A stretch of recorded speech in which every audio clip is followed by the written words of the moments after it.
बिस्मिल्लाहिर्रहमानिर्रहीम अस्सलामुअलैकुम। शुरू करते हैं अल्लाह के बबरकत नाम से जो बड़ा मेहरबान नहायत रहम करने वाला है। Welcome to my YouTube channel tasty bite K P. उम्मीद है आप सब ठीक होंगे अल्हम्दुलिल्लाह से। आज मैं आप लोगों के साथ मज़ेदार सी रबड़ी खीर की रेसिपी शेयर करने वाली हूँ। इतने मज़े की रबड़ी खीर आज से पहले आपने कभी भी नहीं खाई होगी। रेसिपी बनाना बहुत आसान है। जब आप ये मज़ेदार सी खीर बनाकर तैयार करेंगे सब उंगलियां चाटने पर मजबूर हो जाएंगे। तो चलें बनाना स्टार्ट करते हैं। बिस्मिल्लाहिर्रहमानिर्रहीम। रेसिपी को अब हम बनाना स्टार्ट करते हैं।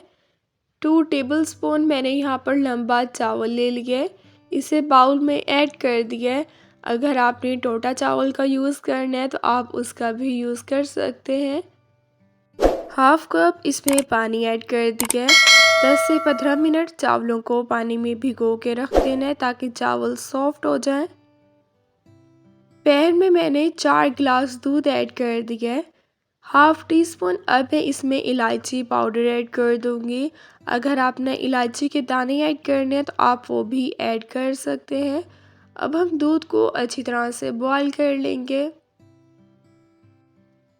इतनी देर में दूध बॉईल हो रहा है, टाइम को वेस्ट नहीं करेंगे। चावलों को जो पानी में भिगो के रखा था अब हम चावलों को ग्राइंड कर लेंगे। ग्राइंडर मशीन में अब मैं चावल ऐड कर दूंगी। चावलों में से मैंने पानी निकाल लिया है। चावल जो है मैंने ऐड कर दिए हैं। अब मैं इसमें 2 टीस्पून दूध ऐड कर दूंगी। ठंडा दूध का ही आपने यूज़ करना है। अब हम चावलों को अच्छी तरह से ग्राइंड कर लेंगे। बहुत ही इजी और मज़ेदार सी आज मैं आप लोगों के साथ रबड़ी खीर की रेसिपी शेयर करने वाली हूँ। इतने मज़े की रबड़ी खीर आज से पहले आप लोगों ने कभी भी नहीं खाई होगी। रेसिपी बनाना बहुत आसान है, बहुत कम टाइम में बनकर तैयार हो जाती है। दूध और चावल को मैंने अच्छी तरह से ग्राइंड कर लिया है। दूध भी अच्छी तरह से बॉयल हो गया। अब मैं इसमें 8 टीस्पून शुगर ऐड कर दूंगी। शुगर आप अपने टेस्ट के अकॉर्डिंग कम या ज़्यादा भी ऐड कर सकते हैं। 7 से 8 मिनट इसे मिक्स कर लेंगे ताकि शुगर अच्छी तरह से डिज़ोल्व हो जाए। काफ़ी लोग मीठा बहुत ज़्यादा खाना पसंद करते हैं और काफ़ी लोग मीठा बहुत लाइट खाते हैं, तो फिर आप अपने टेस्ट के अकॉर्डिंग ऐड कर दीजिएगा।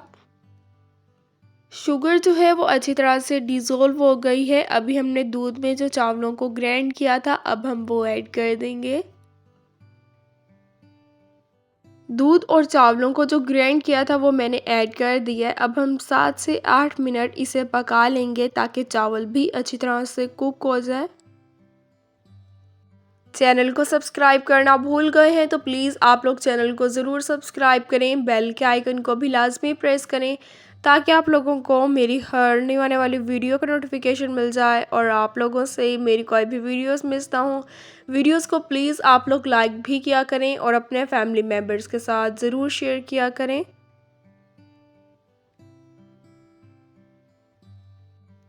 3 टीस्पून यहाँ पर मैंने एवरीडे मिल्क पाउडर के ले लिए हैं। आप कोई सा भी मिल्क पाउडर यूज़ कर सकते हैं। 3 टीस्पून अब मैं इसमें मैंगो कस्टर्ड का ऐड कर दूंगी। मैं इसमें फूड कलर और ज़ाफ़रान का यूज़ नहीं करूंगी। हम इसमें कस्टर्ड पाउडर ही ऐड करेंगे। एक तो इससे अच्छा सा फ्लेवर आ जाएगा और कलर जो है वो नेचुरली लगेगा। 2 टीस्पून कॉर्नफ्लोर के ऐड कर दिए ताकि थिक हो। 1 टीस्पून इलायची पाउडर ऐड कर दिया है। 1 गिलास अब हम इसमें ठंडा दूध ऐड करके इसे अच्छी तरह से मिक्स कर लेंगे। गुठलियाँ आपने नहीं बनने देनी, इसे आपने बिल्कुल अच्छी तरह से ही मिक्स कर लेना है। 2 अदद मैंने फ्रेश ब्रेड के स्लाइसेस ले लिए हैं। अब मैं इसे ग्राइंडर मशीन में ऐड कर दूंगी। अगर आप ज़्यादा लोगों के लिए बना रहे हैं या दावत पर बना रहे हैं तो फिर आप चीज़ों की क्वांटिटी को ज़्यादा कर दीजिएगा। ब्रेड के स्लाइस मैंने ऐड कर दिए हैं। अब हम इसे अच्छी तरह से ग्राइंड कर लेंगे। जब हम लोग बाहर से रबड़ी खीर खाते हैं तो हम लोगों को ऐसा लगता है कि उन्होंने खोया ही इसमें मलाई ऐड की हुई है, लेकिन ऐसा बिल्कुल भी नहीं होता। वो ब्रेड को ग्राइंड करके ही ऐड करते हैं और हमें ऐसा लगता है कि उन्होंने खोया ऐड किया हुआ है। सेम जिस तरह से आप बाहर से रबड़ी खीर खाते हैं, इससे भी ज़्यादा मज़ेदार सी आज आप घर पर ये मज़ेदार सी रेसिपी को ज़रूर बनाकर तैयार कीजिएगा और मुझे कमेंट्स में ज़रूर बताइएगा कि आपने रेसिपी ट्राई की और आपको रेसिपी कैसी लगी। चावल जो है वो अच्छी तरह से कुक हो गए हैं, चावल का एक एक दाना जो है वो अच्छी तरह से सॉफ्ट हो गया है। अभी जो हमने दूध में कस्टर्ड मिक्स किया था, अब हम वो ऐड कर देंगे। 8 से 9 मिनट अब हम इसे पका लेंगे ताकि कस्टर्ड का कच्चापन भी ख़त्म हो जाए और ये थोड़ा सा थिक हो जाए। चम्मच तो आपने मुसलसल हिलाते रहना है क्योंकि हमने कॉर्नफ्लोर ऐड किया, ये थिक होगा ताकि ये नीचे भी ना लगे। अगर नीचे लग जाएगा तो जला जला टेस्ट आएगा जो कि रबड़ी खीर में बिल्कुल भी मज़े का नहीं लगेगा। रेसिपी को बिल्कुल भी स्किप मत कीजिएगा, फुल एंड तक वॉच कीजिएगा ताकि आप भी जब रेसिपी बनाकर तैयार करें तो आपकी रेसिपी इससे भी ज़्यादा मज़ेदार से बनकर तैयार हो। यकीन करें ये रेसिपी आपके दस्तरखान पर चार चांद लगा देगी, सब उंगलियां चाटने पर मजबूर हो जाएंगी क्योंकि ये बनती ही इतने मज़े की है। इस रबड़ी खीर की जितनी ही तारीफ़ की जाए इतनी ही कम है। देखिए कितनी अभी से क्रीमी लग रही है। अभी जो हमने ब्रेड को ग्राइंड किया था अब हम वो ऐड कर देंगे। ब्रेड ग्राइंड किए हुए ऐड कर दिए। अब हम 5 से 6 मिनट इसे दोबारा अच्छी तरह से कुक कर लेंगे। बहुत ही इजी मैंने आप लोगों के साथ ही रबड़ी खीर की रेसिपी शेयर की है, बनाना इसे बहुत आसान है।